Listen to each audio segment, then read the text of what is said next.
Escuadra, we are off. Desde Lima, Perú, para Latinoamérica y el mundo. Crítica, opinión y videojuegos. Esto es Gamers Club, tu pasión al límite. Bienvenidos a Gamers Club, tu pasión al límite. Estamos acá el día de hoy con un invitado muy especial. Estamos hablando con el jefe de Video Games Live, o sea, el fundador que va a traer su show acá al Perú. Y es realmente muy emocionante para nosotros tenerlo el día de hoy acá como invitado especial. Está también acompañándonos Gabriel Vizcarra, que es el director de Animatísimo, que es la orquesta que va a estar tocando los temas de este gran concierto, el mega concierto del año para todos los gamers. Así que vamos a empezar con la entrevista de una vez con el señor Tommy. Hello Tommy, how are you? Please send your greetings to our friends in Peru. Hi, how you doing? Thanks for having me. Thanks to you, Tommy. How are you? Pretty good. Getting ready to come to Peru. Yeah, we can't wait. We really can't wait, and we'd like to tell you a little bit about yourself, Tommy. How did you start VGL? How the idea came to you to begin this huge project? I've been a video game composer for over 24 years. I've worked on over 300 video games. I started Video Games Live about 11 years ago. Because I wanted to prove to the world how culturally significant and artistic video games have become. You have traveled to the 5 continents. Which one is your favorite for the show? I've always said this in many interviews and stuff, but the crowds in South America have always been the loudest, and I'm not just saying that because I'm talking to you guys. You can look at any interview I've ever done anywhere around the world, and I always talk about we've been playing Brazil for over 8 years now. This will be our 8th year down there. And we change the show every year. Every year we have a brand new show. And the people of Brazil are just the loudest, craziest, most passionate fans. And then last year we went to Chile, and it was just the same. And so we're hoping that we're going to Peru and Argentina for the first time this year. So we're hoping that those audiences and Peru and Argentina are going to be just as loud as all the other ones in South America. Maybe louder. Yeah, definitely. I mean, the Peruvian audience has been waiting for this show literally for years. At least personally, I have been a big fan of Video Games Live since it came out for the first time. I've seen all of the videos. I even got the DVDs, etc. But what exactly do you expect from your visit to Peru? Loud audiences, I guess. Yeah. and can you tell us, maybe spoil us a little bit about the themes that we will be hearing live that day? Yeah. Let me see. I mean, I don't want to give away all the things because we like to keep the set list a secret. So I won't mention specific things, but my friend Gabriel, who is the conductor and maestro of the Animatissimo Orchestra, he helped me to get some surveys and talk to people about what they wanted to hear, and I also have our Facebook events page, which we also do a lot of looking at and interesting things. So I can tell you this, that some of the favorites, and I won't tell you specifically what the songs are, but some of the favorites are things like Metal Gear Solid and Final Fantasy and Kingdom Hearts and Mario and Zelda. Shadow of the Colossus might make an appearance. And things like that. God of War. So those are just some of the things that you'll be hearing. Yeah, Yeah, and we also found out, thanks to one of the updates on your Kickstarter project, which we congratulate you, by the way, for reaching the goal. It was fantastic. We were there on Twitch watching you. We back again. Thank you. Yeah, and we also backed. Yeah, but about that, during that update you mentioned that BGL will be performing Still Alive from Video Game Portal. And That's right. yeah, and that's simply fantastic news. I'm gonna be one of the first to be chanting out loud this theme. I'm sure all of my other friends will be doing the same, because we really want the recording from Peru to appear in the album. Well, I think you rehearse the public in order to do that. Well, that's the thing. I mean, this is my challenge to the Peruvian people, is that we're going to be using a recording, a live recording for our next album of Still Alive, and I'm going to be recording it in 5 different places. It will be in Lima, Santiago, Chile. We're going to record in Buenos Aires, Argentina, São Paulo, Brazil, and Rio de Janeiro, Brazil. And so 5, and we're going to take the loudest and best one. So to all of the people listening to the show, and please, you have to sing out loud, really loud, if you really want the performance in Lima to appear on the album. It's gonna be great. The Peruvian fans need to stand up and do this. It's really, really awesome. And please stay in tune. Well, we'd also like to ask you, maybe if there is a special number for especially dedicated to the Peruvian audience. There have been a lot of popular games here, such as, for example, the classic Super Nintendo racing game Top Gear, and others. I don't know if you have something prepared specifically for the Peruvian audience. Brazil loves Top Gear as well, and we've done some piano arrangements of it, but we've never done an orchestra arrangement. So I promise you this: if the Peru audience is excited and happy and wants us to come back next year, then I'll definitely do a special orchestrated arrangement of Top Gear, I think, because that's a very popular game down there. Up here, no one's ever heard of it. In fact, nowhere in the world has anyone ever heard of it. There are a lot of games that are so popular here that are never known in other places. Yeah, it's crazy. But now, Tommy, we would like you to tell us a little bit more about yourself. How did you start your career in the video game industry? Well, when I turned 21, I left my parents. I grew up on the East Coast of the United States, and I left my family and my parents, crying on the doorstep. Oh. And I got in my car and I left for California, which is 3,000 miles away. Wow. And I had no job, no place to stay, no money, no friends, no home, nothing. I just showed up in California. And the first thing I did is I picked up a newspaper.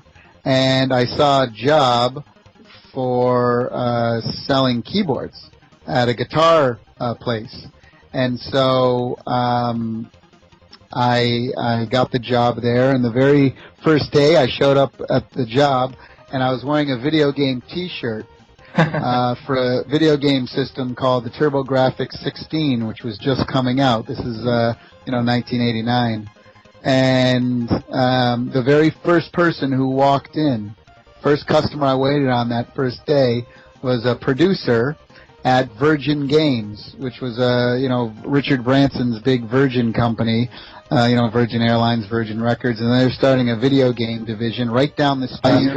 And he saw my T-shirt and he asked me if I knew about video games, and I told him 20 years of information about video games, and he gave me a job right there. He says, you start tomorrow. So I was in California 3 days, and I was in the video game industry. And for the first 3 weeks in California, I was homeless. I was sleeping under a pier at the beach. because I didn't have a home or money. And so, yeah, so California is definitely the place of dreams for me. Inspiring. Yeah, definitely inspiring, and you are a living example that it is truly possible to achieve your dreams. Yeah, thank you. Yeah, and but how exactly did you compose your first video game soundtrack? They were working on a game called The Prince of Persia, the original Prince of Persia, and I was testing the game. I was a games tester. That's what they hired me for. And I would bug the vice president of the company every day to please let me do music for a game and sound effects. And if they didn't like it, they didn't have to pay. I said I would do it for free. So just give me the chance, and they wouldn't lose anything. And so I was a tester on that game, Prince of Persia, and then when it needed music and sound, they said, okay, well, see if you can do it. And I did it, and we won an award for best music in the game for that year. And so they figured, oh, we better make you the music guy. Well, that's fantastic. And I suppose you're talking about the original Jordan Mechner Prince of Persia. That was the game, but we were doing he did that one originally. I think it was on the Amiga or the Apple II. We were doing the console version with him. So it wasn't the very first Prince of Persia. I mean, it was the game, but not the first console that it was on. They all came out like within a year. So yeah, but I think he did the original one on like the Amiga or the Apple or something. I don't remember, but it was like the one after. It was the same game, but we were just making it on a different system. But yeah, the first game though, yeah, with Jordan Mechner. I have been a big fan of your work on the Earthworm Jim series. Especially the second one. I think it was such an eclectic mixture of different musical styles. And what can you tell us about your experiences specifically while composing the music to this game? Well, Earthworm Jim is, was one of the favorite games I've ever worked on, and I'll tell you why. The team, the Earthworm Jim team, it was about 15 of us. And it was all like a band of brothers. And we were very close friends, all of us, and we would never argue or fight or anything like that. There was no egos, nothing. It was like 15 brothers and one sister. And, and we had all worked together on many games together. So before Earthworm Jim, the first game that we all worked on was a game called Global Gladiators on the Genesis, Mega Drive. And then after that, we worked on Cool Spot. And then right after that, we worked on Disney's Aladdin, which was a huge hit. And then that's when we left Disney's Aladdin. We all left Virgin after I'd been there 4 years, and I started my own company, Tommy Tallarico Studios, and the rest of the guys, they started Shiny Entertainment. And that's when we started Earthworm Jim. We did Earthworm Jim 1, we did Earthworm Jim 2, then we did a game on the PC called MDK, and then we did, the last game we worked on together was a game called Wild 9. Earthworm Jim, though, we didn't have a game design document at all. And that was very different, because most games have big game design documents, then they have to get approved by the publisher, and then there's all these different producers, and on and on and on, and it slows down the process, and everybody wants to change everything, and you have to follow the design.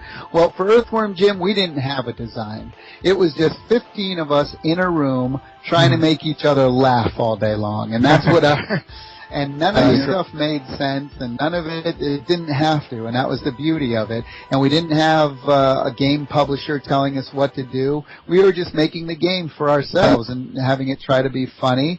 And I think that shows through in the final product. I think, that shows through. So for me, it's like, typically a publisher or a producer will say, oh, we want the music to sound like this. We want it to sound like that. But when you just let everyone go and do what they want to do, you get the best creative stuff, I think. And that's what Earthworm Jim was to me. You said a lot of classical music in this game. Yeah. It was... Yeah, your idea, your original idea, you were inspired by anything? Well, I just use my favorite composers, and my favorite, like Beethoven is my favorite composer ever of all time. And so, I used a couple of songs of his, some of his piano sonatas, and the Moonlight Sonata, one in the first movement and the third movement. In Earthworm Jim 2, we did that. We used Magorsky's Night on Bald Mountain in the first game for the Hell. Because dun dun dun dun dun, nothing says hell like that. And I used all one time. Yeah, Night on Bald Mountain, and then I did elevator music in that level as well too, because that's also representative of hell. But you did a tango. Yeah. You like tango, another kind of Latin American music?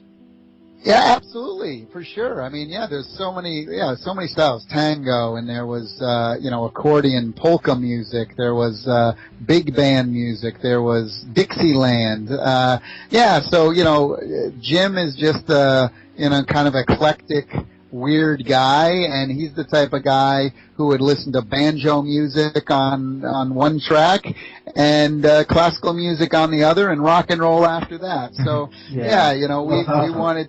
Yeah, and so to me there was no rules or no book that you had to follow. It was just, I would play a level and say, boy, wouldn't it be funny if we did this?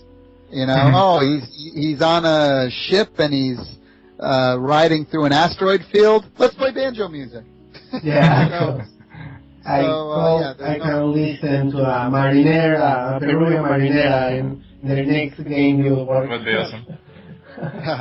But tell us, Tommy, are you still working, composing new video game music, or are you fully invested in VGL? Yeah, Video Games Live takes all my time. I think the last music I composed was for a Sonic the Hedgehog game, because Sega of Japan called me up and they said, "Hey, we'd like you to work on the next Sonic game." And that never happens. They, games that are done in Japan, they never call up American people, U.S. people, and ask them to work on their music. It's always done by Japanese composers. I've been lucky enough to have been involved with two projects, where one, Sonic the Hedgehog, and two, my good friend Shigeru Miyamoto from Mario and Zelda wanted me to work on his Metroid game as well. So that was a very big honor for me. So when I did, when Sega called, I was only able to write 3 songs, but I was very happy to be involved with that, so I made time. But now, to make a game music, it takes 2 years, and I don't want to take Video Games Live off of the road for that long. Your friends, I really like the good relationship you have with many composers and gaming players in the industry, especially Japanese ones. I love the party they made for you in Japan with all of those composers. It was like too much awesome people in just one place. So great. Thank you. Yeah, and Tommy, you mentioned a while ago that Beethoven was your favorite classical composer of all time. I am very curious about something very specific about this field, classical music. Sometimes traditional musicians, the ones that study at conservatories and that sort of thing, look down on shows like Video Games Live because sometimes they consider that video game music isn't as respectable. Or what's your opinion on this? Oh, I think they're assholes. I know that feel, bro. I think they're elitist snobs who have no right to tell other people what is art and what is better than something. That's what we call a racist, a musical racist. Some people are racist to black people or different Asian people or different different people. Well, there's also musical racists who are, just because they're in their little white classical world, that they don't think that music like rock and roll or movie soundtracks or, all they listen to is jazz and classical music, and they think everything else isn't on the same level. That's a racist. That's what a racist is, and they're disgusting people.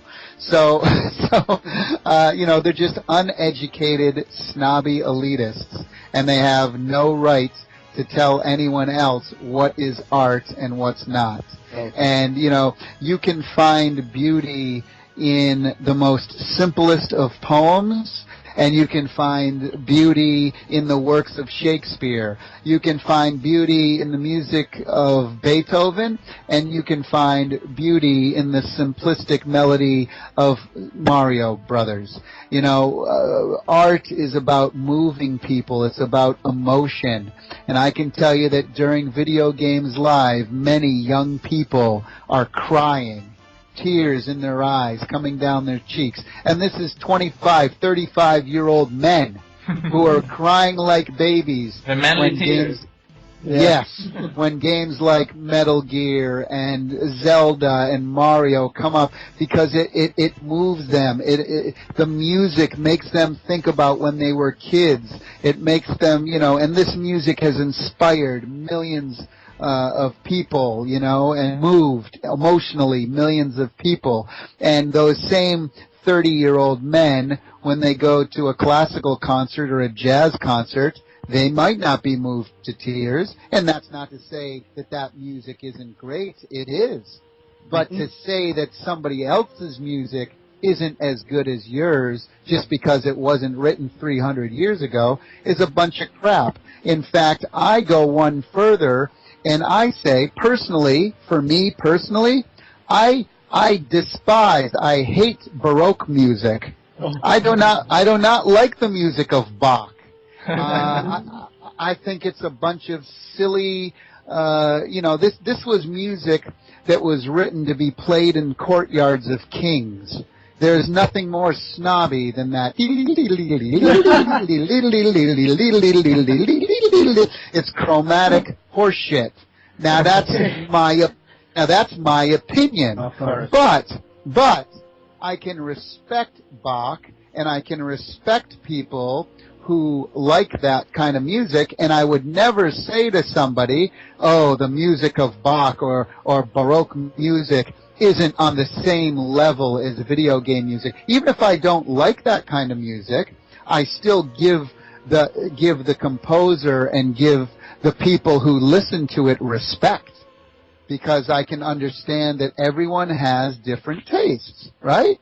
Very, very simple concept. So for any classical musician who thinks they're too good to play video game music, needs to get their heads out of their asses.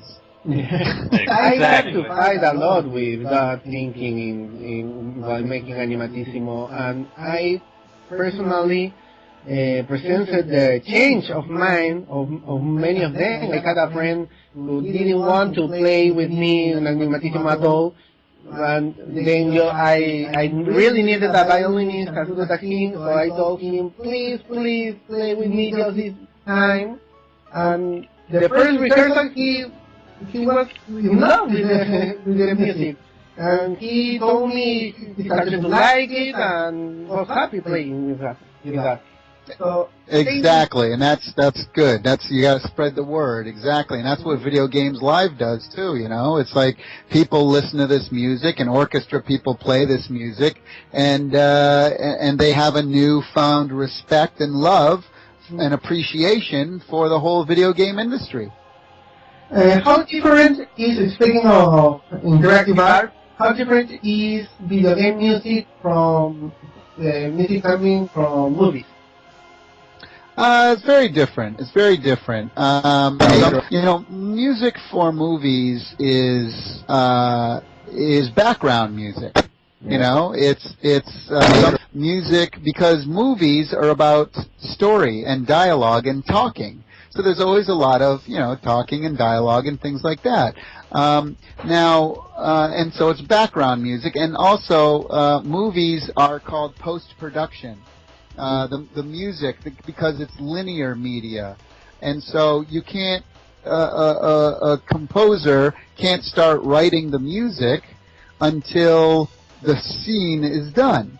Okay, so even the great John Williams has to sit down at some point with George Lucas, and they say, we're, at 2 minutes, Darth Vader walks through the door, so the music has to do this. At 4 minutes, the Death Star blows up, so the music has to do this. So John Williams has to write the music to the movie, exactly for the movie. But in video games, it's very different. First of all, video game music, I call it foreground music, not background music, foreground music, because it's action and interactivity that drive our medium, right? And so there's that. And then when a designer comes to me, they just might say, hey, there's 100 guys on horseback with swords, all coming to kick your ass. Write me a 3-minute piece of music. Then I don't have any restrictions. I can just imagine what this sounds like in my head. And video game music is also interactive. So I can write the same song, but I can orchestrate it in 4 or 5 different ways. If it's 100 guys, I might do a very powerful one, and there might be 10 taiko drums and a 100-person choir, and the string violins are doing 30-second notes, and the timpanis are going crazy. But then maybe when there's only 20 guys left in the battle, maybe I've taken out the whole choir and I only have like a soprano voice going, and maybe I don't have the taiko drums anymore, maybe they're tom-toms, or maybe the violins are now doing 16th notes instead of 32nd notes, or whatever, and so, we can branch off into many different ways, add in layers and things like that. So writing video game music is very complex. It's a lot more difficult than film music, and this isn't to take anything away from film music. I said my favorite composer is Beethoven. My second favorite composer is John Williams. And so, it's just, but it is very different in those ways. And speaking about soundtracks in particular, what's your favorite video game soundtrack? It'd be Final Fantasy VIII from Nobuo Uematsu. Why 8 and no maybe 6 or 7? No. I would put 6 musically before 7. I think 7, One Winged Angel is great. I think it's a little overrated, honestly, as a complete score. If you've listened, because, I have all 4 discs of the Final Fantasy VII music, the original Japanese soundtrack from the PlayStation, and if you listen to all 4 discs, it's not as good as 8. 8 has everything. It's beautiful. And what about the particular theme? Libere Fatali is my favorite. It's my favorite song. Fantasy. Yeah, from the introduction from 8, yeah. So I suppose that your favorite composer is Nobuo Uematsu. My favorite video game composer, I'd put him up there for sure, yeah. Koji Kondo as well, from Mario and Zelda. He's another genius. Yeah. Speaking of composer and audio directors, you also have the Game Audio Network Guild. Yeah. And this is, can you explain a little about this? About Game? Yeah, it's a non-profit organization that I started, 11 years ago. I wanted to share all of the information that I have, all of my business knowledge, all of my technical knowledge and creative knowledge as well. And I wanted to share all my contacts and share everything to everybody in the industry. Because I never wanted to be, selfish or about all the games I've worked on, or and I always wanted to see others do just as well as me, and so that's why I started the organization. Cool. And so it helps many people, both who are in the industry, and we even have like scholarships and things for students, but we also help people who are looking to get in the industry as well. Are you doing this only in the United States, or? Oh no, it's all over the world. There's 29 different countries that gang is a part of. And will Peru ever be included in those 29 countries? I'm sure there's got to be some Peruvian people in there. I'm not sure, but yeah, I mean, anyone who signs up is, it's a good thing. Yeah, and talking about going back to the video show, it's how difficult is it to license new things to be played in video games live? Since I understand that you get tons of requests from all over the world. How do we put new titles in, did you say? Yeah, how do you decide to put them, or how difficult is it to get the permission to play them? License. Well, getting the permission's easy because so many people know Video Games Live now, but at the beginning it wasn't, though. Everyone thought that I was crazy, and so no one believed in me. But now at least people know, and it's been successful. But no, I get a lot of ideas from the people. Whenever I do a meet and greet after the show, I ask people to tell me, what they want to hear, in the show, and so I always keep a list of things. So there's always material that we're working on. Some of the things that we're working on now are Katamari Damacy, Devil May Cry, Earthbound from Mother, and Phoenix Wright. Those are just a few of the ones that we're working on. Well, I'm a huge fan of many of those franchises you just mentioned. Yeah. If it was possible to hear any of those arrangements and show here in Peru, it would be fantastic. Cool. Yeah, you just have to see their face when you say Katamari Damacy, Phoenix Wright. Yeah. Well, that's the thing. That's a great thing about Video Games Live, is that every year it changes. So. Yeah. Is there any company that has told you no way you can play music from my company? No, no one can stop us from playing music. What they can stop you from is playing the video, synchronizing the video. So, but no one can stop anyone from playing music live. But in our show, we like to have video to go along with it. But the company that is the kind of the most difficult to deal with would be Square Enix. They don't allow us to play their video, so they're they're the only company that doesn't allow us to do video, and that's because a few years after Video Games Live came out, they wanted to do their own concert for Final Fantasy. Distant World, so right? Distant World, that's right. So we gave them a great idea about doing a show, and then they don't let us use the video anymore. You have inspired to many companies to do something like that, like for example Zelda Symphony of the Goddess concert. Absolutely. It's also great success. No. Yeah. They yeah.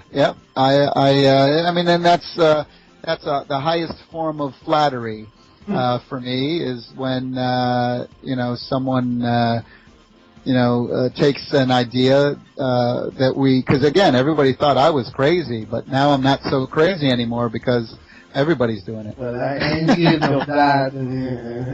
I was inspired by you for making Animatissimo also. Oh, I appreciate it. Are there any future plans for BGL? I mean, where in the world will you be performing during the next few months? Are you coming back to Peru next year, maybe? Well, I mean, we hope so. I mean, we won't know that until we see, how if people are excited about this show. I really hope they are. But yeah, if the show is sold out and everybody's happy, then for sure I want to come back every single year from now on. Like I said, we've been in some places, we've been going to Brazil for 8 years now. So yeah, it's pretty crazy. Can you tell us a little about the people who's coming with you, like Lauren Travi and Emanuel Fratiani? Yeah. So our conductor is going to be Emanuel Fratiani, who is a Italian conductor. He worked on Advent Rising with me. He's been our conductor for about 4 or 5 years now, and but he also works in Hollywood too. He worked on the last The Amazing Spider-Man movie. So he'll be our conductor. And then our soloist that'll be coming down to Peru is the talented Laura Intravia, also known as Flute Link. And so she'll be playing a very important role in the show this year. Yeah. So be on many songs. So I suppose that if Flute Link is on the show, that means that we'll be having a Zelda piece. I can guarantee you that, yes. What message would you like to give to your Peruvian audience, the ones that are expecting you, maybe the ones that don't know very well or are not so sure about going to video games? Like, what would you tell them? That, look, if you like video games and if you like music, this is going to blow you away. I mean, a lot of people don't know what to expect from video games live, but if I could describe it for you quickly, I'd say that Video Games Live is all the greatest video game music of all time played by a full symphony and choir, but what makes it really special and unique is that everything is completely synchronized to massive video screens and special effects and a stage show production and interactive elements with the crowd. So I kind of like to describe it as having all of the power and emotion of a symphony orchestra, but combined with the energy and excitement of a rock concert, mixed together with all the cutting-edge visuals and interactivity and fun and technology, that video games provide. That's absolutely fantastic. We're gonna be waiting for you here with open arms, and from now we're already expecting BGL to come back next year, and the next year after that, and so on. It's truly been great to have you here in this interview, Tommy. We'd like you to send a greeting to all of our friends from Gamers Club who are listening. Absolutely. This is Tommy Tallarico, video game composer and creator of Video Games Live.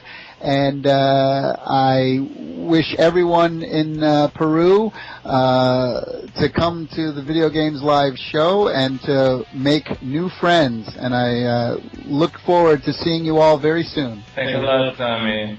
Y esto ha sido Gamers Club, tu pasión al límite. Nos vemos.